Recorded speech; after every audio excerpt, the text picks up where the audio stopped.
Isang gabing umuulan ay nagkita si Mayumi isang guro sa eskwelahan ng kolehiyo at ang kanyang estudyanteng si Miko na pamilyado na.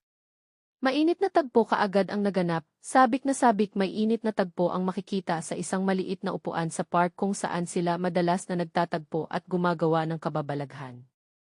Hot na hot ang dating ng guro, mabaliw-baliw si Miko habang sinusundan ang kapusukan ng kanyang gurong si Mayumi.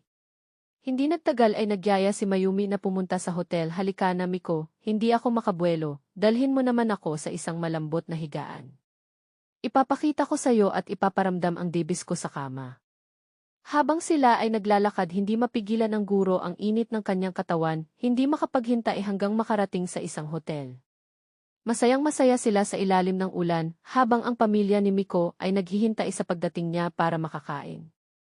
Dumating na nga sila sa isang romantic na hotel at ipinagpatuloy doon ang kanina pa'y naglalagablab ng mga damdamin ang dalawang nilalang na animoy wala ng bukas sa kanilang ginagawa. Palalim ng palalim, mapusok na mapusok, grabe. Hindi mapigilan ni Miko ang gigil sa kanyang kabit na guro na animoy doon na umiikot ang walang katapusang kasiyahan nila. Pabilis na pabilis ang tibok ng puso ni Miko habang nagpapakasasa sa bawal, subalit masarap na pakiramdam ng mga sandaling iyon. Hindi nila alintana ang mangyayari sa kanilang buhay pagkatapos ng mga tagpo na kailanman hindi nila dapat ginawa.